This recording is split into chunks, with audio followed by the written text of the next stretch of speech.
Smoke pulled long fingers across the cobbles, turning the night sky into a bruise. Sirens were distant now, war's last tired wails, and lights winked out in houses that no longer felt like havens. Emil ran with the thing on his back, the weight of it more felt than heard. A German typewriter, wrapped in oilcloth, keys like tiny black teeth. He had stolen it because it was an act, because taking something that belonged to the occupier tasted like justice. He had not expected that the machine would feel like a confession. Alleyways smelled of gunpowder and baked bread. Windows stared down like empty eyes. Sometimes he pressed himself flat against a wall and listened for footsteps. Sometimes he laughed quietly at himself, that brittle little sound soldiers called inhuman. Trust had been burned from him until only suspicion remained. Every shadow could harbor a collaborator. Every draft could carry a command. He passed a row of shops where curtains fluttered, and a child held a rag doll, watching him with a stare too old for its face. He wanted to look away, to keep the narrative clean. Enemy equals enemy, nothing between. Instead, he felt the typewriter's box against his spine as though it were a second heart. Not a weapon, he thought, not a badge. A machine meant for language, for lists and proclamations and petty memos. Now stolen, misused, turned toward some private purpose he could not name. At a crossroads, a broken military truck lay half in the ditch, its canvas torn, its crate of paper scattered like pale leaves. A uniformed body slumped nearby, face turned away from the moon. Emil held his breath and walked past. There was no triumph there, only exhaustion rendered in mud and rust. The war had not been a clean thing. It had been a slow erosion, a grinding down of ordinary life. The typewriter in his pack had the same gouges and scuffs as the truck. Both had been used, both abandoned. He reached the riverbank where the bridge had been shelled. The water moved dark and indifferent. He unwrapped the typewriter with hands that trembled, not from fear, but from the odd reverence with which one touches an object from a vanished world. He laid it on his knees and listened to the faint click as keys settled. For a moment the city noises fell away, and the machine seemed to hum with possibility. He imagined pages filled with rage, with lists of names, with verdicts. He imagined other things too, letters to no one, apologies he had nowhere to send. Night kept its counsel. Emil lifted his hand above the keys and hesitated, feeling how easily a tool can tilt toward destruction or toward repair. In that pause, the first contrast of his journey took shape. He had stolen an instrument of the occupier to strike back, but it might yet become the instrument by which he struck himself free. He could not know which path the keys would open next. Smoke still clung to the memories of Emil's childhood, even though the war had not yet reached its loudest pitch. He grew up in a village where uniforms spoke louder than men, where polished boots on cobblestones could silence an entire street. At 5, he learned that adults could become shadows the moment a patrol passed. At 7, he learned not to ask where the missing had gone. By 10, he understood that a man could disappear for something as small as a whispered doubt. The posters were everywhere, red, black, white, screaming the same message: the enemy is righteous and you are small. Emil believed them at first, because children believe what is repeated. The faces on the posters were stern, heroic, carved from the stone of certainty. The soldiers who marched beneath them looked like moving statues. People lowered their eyes not out of respect, but out of fear that even a glance might be misread. Emil's father tried to soften the world with quiet humor, joking about how uniforms made men walk like roosters. But the night he was taken, the joke died in the doorway. Emil saw how the soldiers did not shout or curse. Their calmness made it worse. Kindness and brutality wore the same expression. That night, uniforms became cages, and the men inside them became indistinguishable from the rules they enforced. School offered no refuge. Lessons were recitations of slogans, each child taught to raise their hand with rigid precision. Emil felt something break inside him every time he mimicked the gesture. He wanted to be invisible, to slip between the cracks of the marching world. Instead, he grew sharper, more watchful, storing anger like a furnace waiting for tinder. Neighbors vanished. Names were whispered like forbidden prayers. Every disappearance was explained by the same phrase. They questioned the order. Emil learned that order was a fragile thing held together by fear and ink. He saw soldiers hand out leaflets one day and drag a man from his home the next. It made no sense, and yet it made perfect sense in a world where power needed no reason.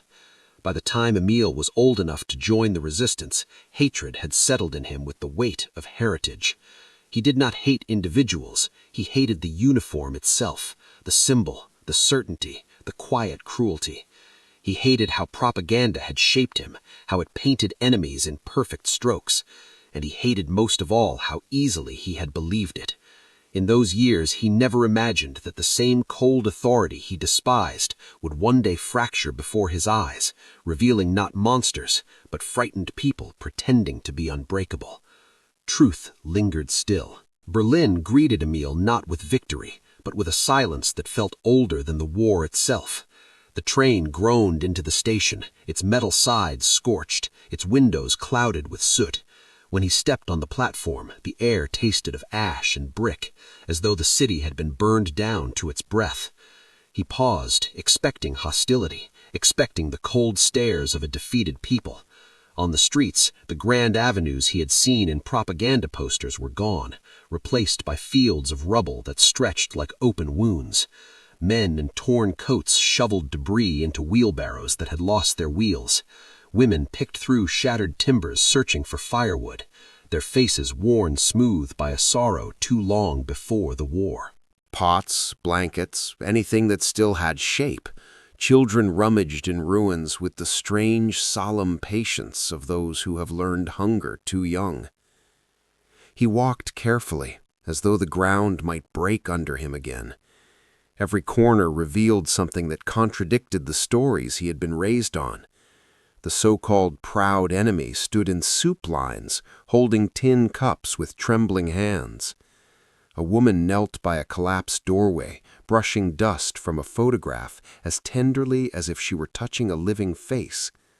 A boy saluted Emil out of habit, then immediately looked ashamed, as if the gesture no longer meant anything. He tried to summon the anger he had carried for years, but it slipped from him, too heavy to lift in a city already crushed beneath its own weight.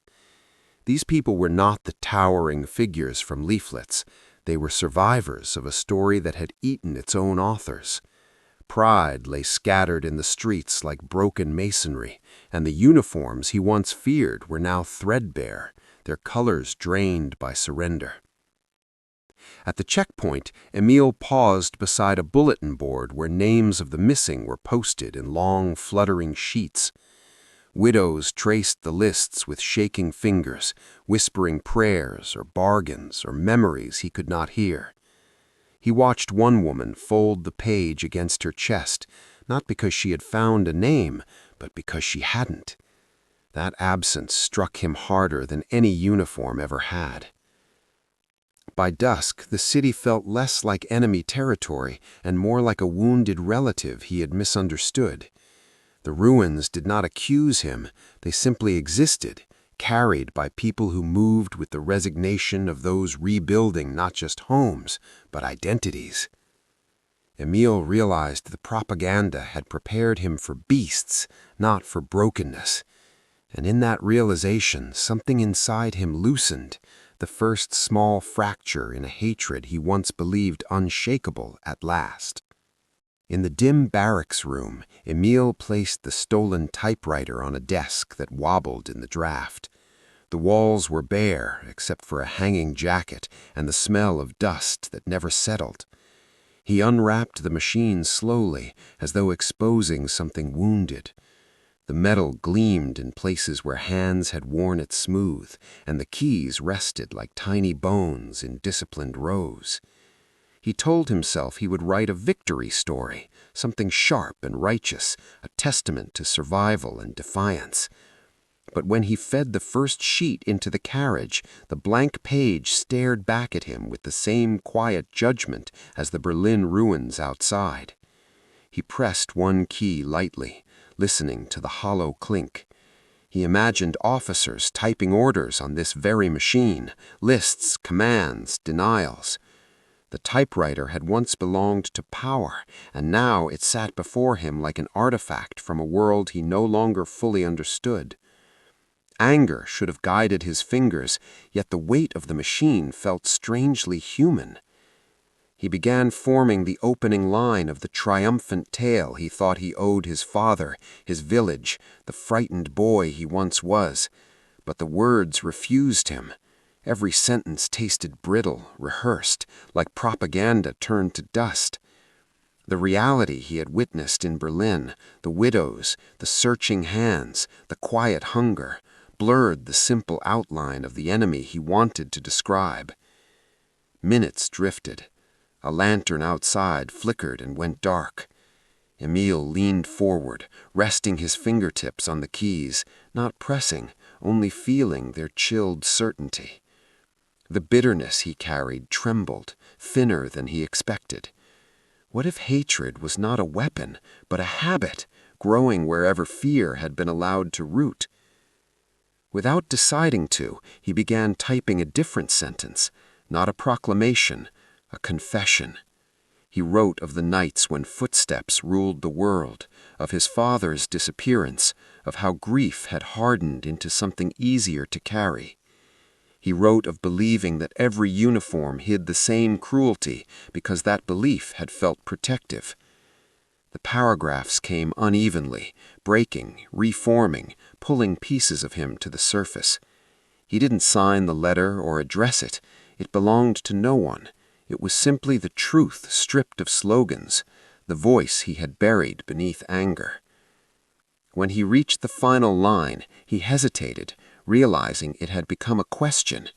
Why does hatred grow so quickly in frightened soil? He sat back, listening to the creak of the buildings settling around him, aware of how strange it felt to hold something used to shape another destiny. The keys seemed to wait, patient and expectant, quietly inviting him to decide what story he would now write. He pulled the page free and held it to the low light.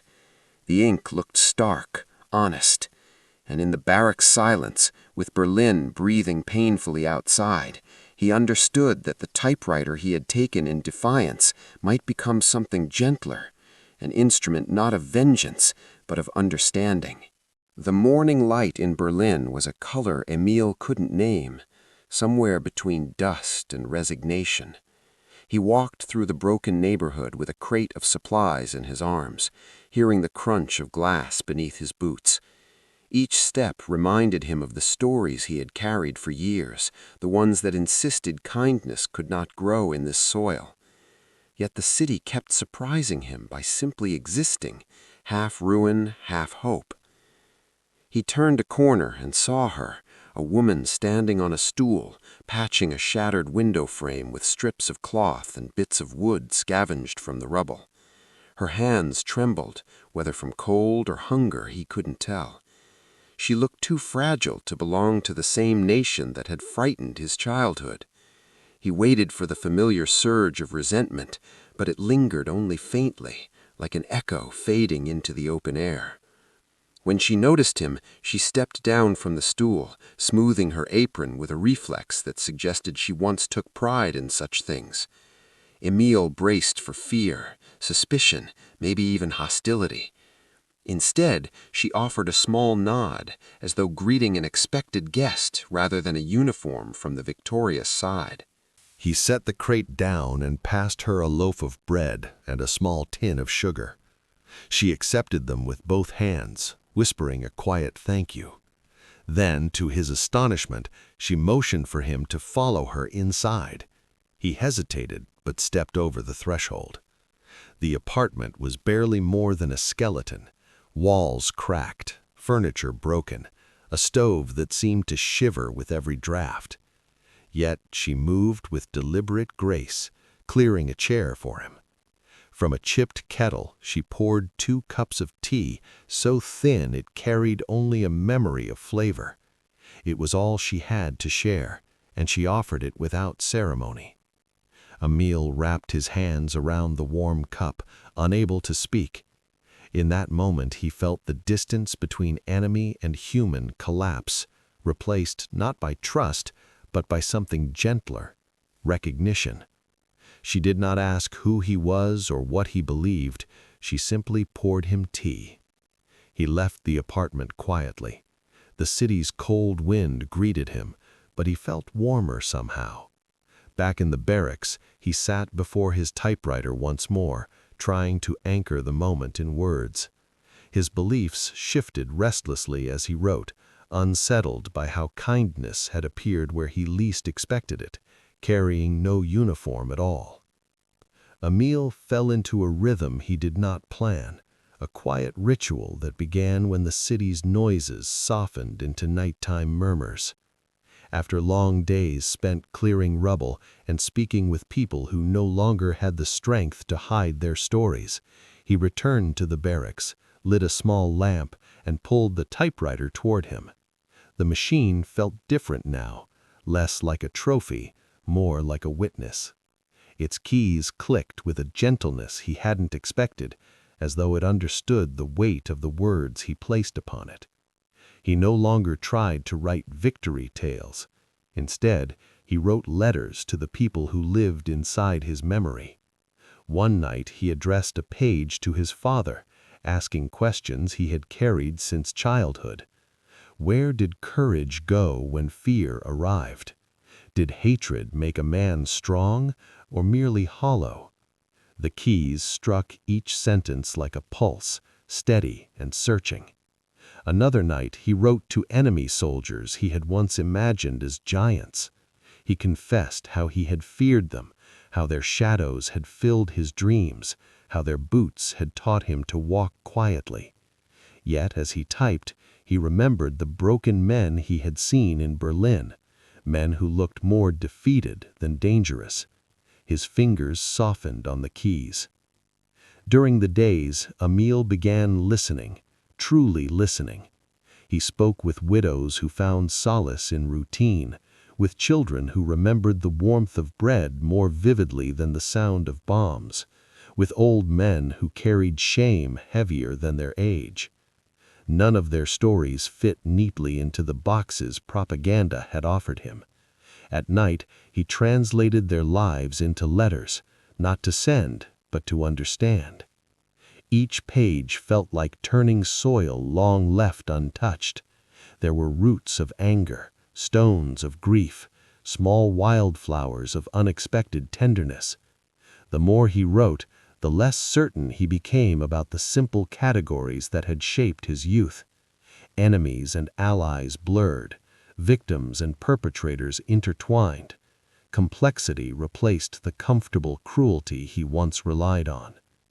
The typewriter became his anchor. Its rhythm quieted the chaos inside him. He sometimes wondered who he was writing to, or if anyone would ever read these confessions, but the act itself felt necessary. Every letter dissolved another layer of inherited hatred, revealing something raw and unfamiliar beneath. By the end of each night, pages lay scattered across the desk like fragments of a map he was slowly learning to read, a map that led not outward, but inward. Emil realized he was no longer documenting others, he was rebuilding himself, one sentence at a time.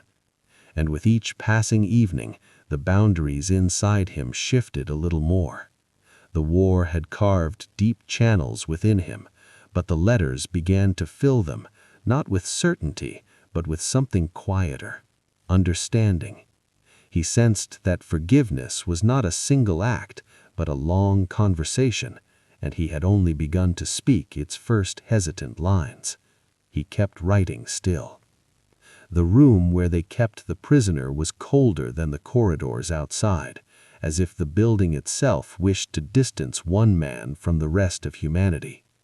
Emil paused at the doorway, steadying the sudden unease in his chest. He had been told only that the captive was a former soldier, injured in a bombing, still capable of answering questions. The phrase carried an edge, capable, suggesting resistance, arrogance, maybe defiance. Emil prepared himself for the old fear, the reflexive tightening he had learned as a boy whenever a uniform entered the room. But the man sitting at the table did not resemble the enemy Emil had imagined. His jacket hung loosely on his shoulders, the fabric worn thin. His right sleeve ended in a careful knot, empty. The man lifted his remaining hand in a small gesture, almost a greeting. Emil noticed how gently he moved, as though the air itself might break if handled too firmly. "I'm sorry," he said, voice steady but softened by effort. "I cannot salute properly." The apology unsettled Emil more than defiance ever could. He had expected bitterness, resentment, anything but courtesy. The prisoner lowered his gaze, not in fear, but in humility, as though ashamed of the limitations war had carved into him. Emil sat opposite him, his questions ready on the page. Yet when he looked up, the man's expression held no challenge, only exhaustion. Without prompting, he spoke of his family, a wife who had not written in weeks, 2 children he hoped were still alive somewhere beyond the broken rail lines. He did not ask for freedom or leniency. He asked only, "Do you know if the civilian trains are running again? They might be trying to come home." The simplicity of the request struck Emil like a sudden gust of cold air. He had come prepared to interrogate a symbol, not a father. This man with one hand and a trembling voice did not fit the fear-shaped mold Emil had carried since childhood. The hatred he had practiced for years flickered, thinned by the presence of someone who had lost far more than a battle. They spoke for a long time, careful sentences, quiet exchanges, moments of shared silence. Emil found himself listening more than questioning. The soldier's dignity, stripped of uniform and anger, dissipated Emil's anxious tightening. Pride revealed something undeniable. Pain recognized pain. When Emil finally rose to leave, the prisoner simply nodded, offering gratitude without expectation. Walking back through the corridor, Emil felt the balance inside him shift. He had glimpsed humanity where he once expected darkness, and it unsettled him deeply. Something old within him cracked, letting in a light he was not yet ready to name. Night settled over Berlin like a fragile blanket, thin enough for memories to slip through. Emil sat alone in the barracks, the typewriter pulled close, its keys faintly warm from days of restless use. The letters he had written so far lay in small stacks, confessions, questions, fragments of strangers' lives. But tonight felt different, charged with something heavier, something waiting to be named. He lit a candle, its flame trembling as though unsure it should stay. Outside, the muffled hum of a wounded city continued, distant voices, the clatter of rebuilding, the slow heartbeat of survival.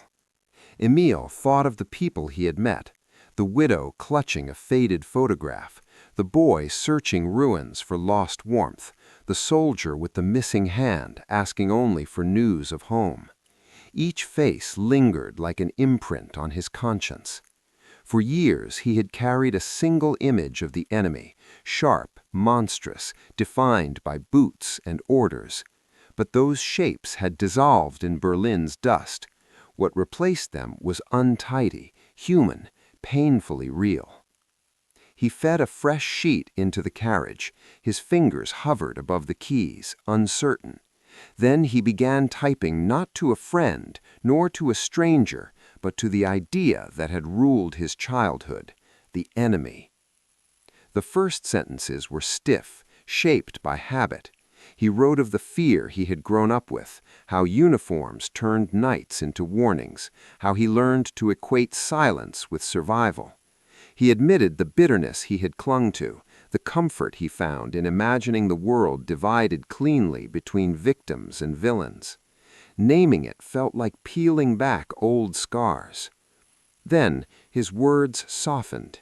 He wrote of the German woman offering him tea in a home that barely stood, of civilians crushed beneath decisions they never made, of parents burying their pride in order to feed their children.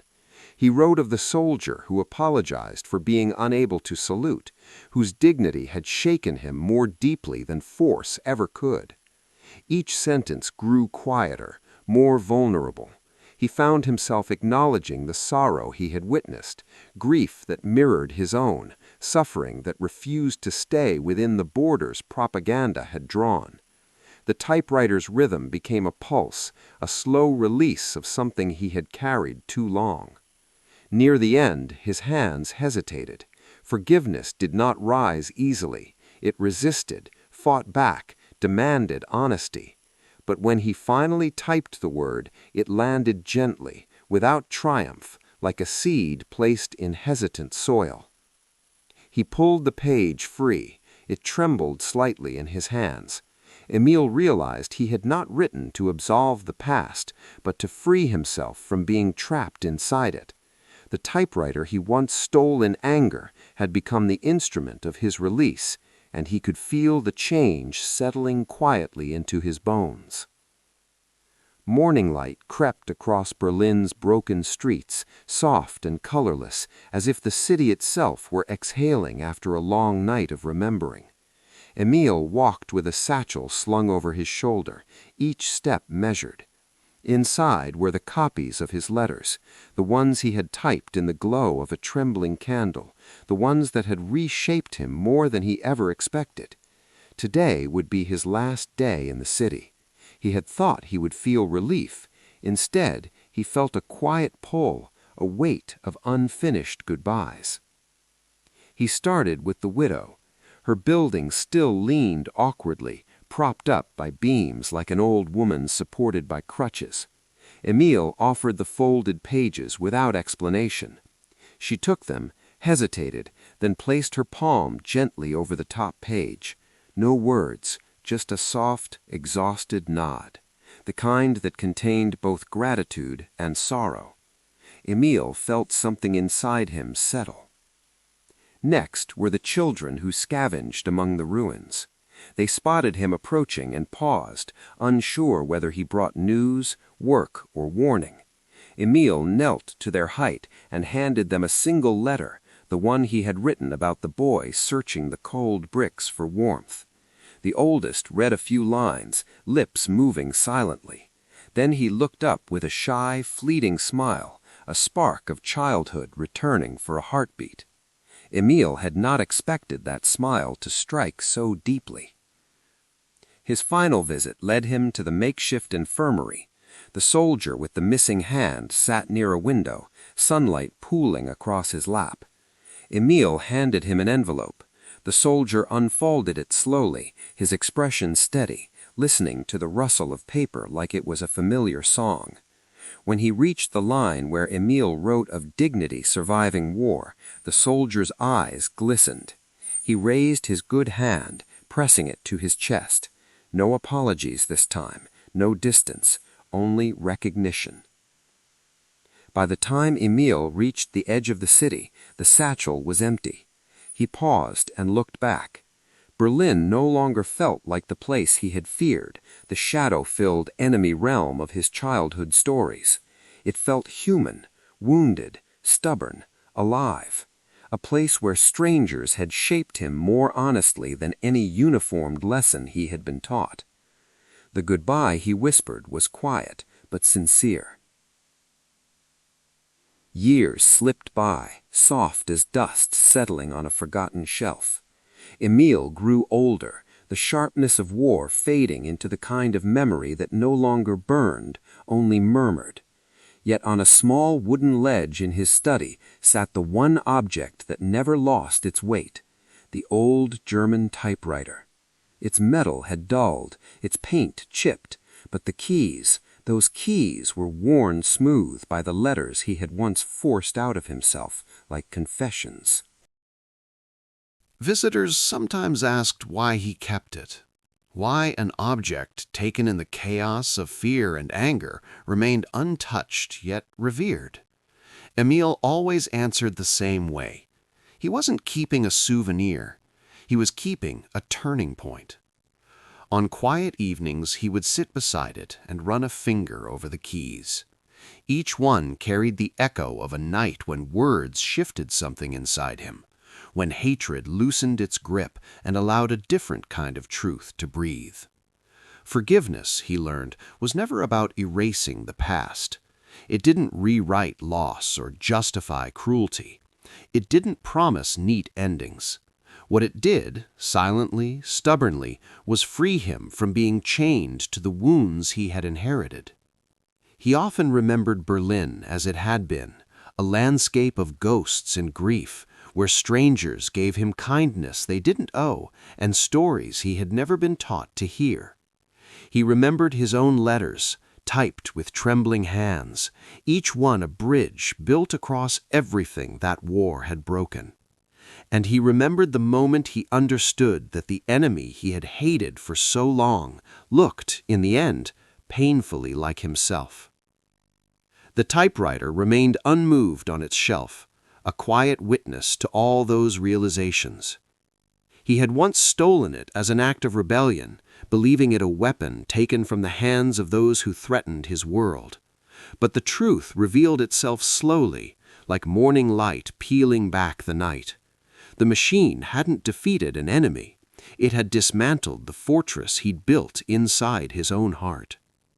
As the documentary's final moments fade, the screen rests on the typewriter, still, patient, unchanged.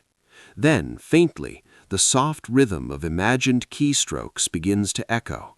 Not loud, not triumphant, just steady and human. Sometimes, the smallest sounds carry the greatest weight.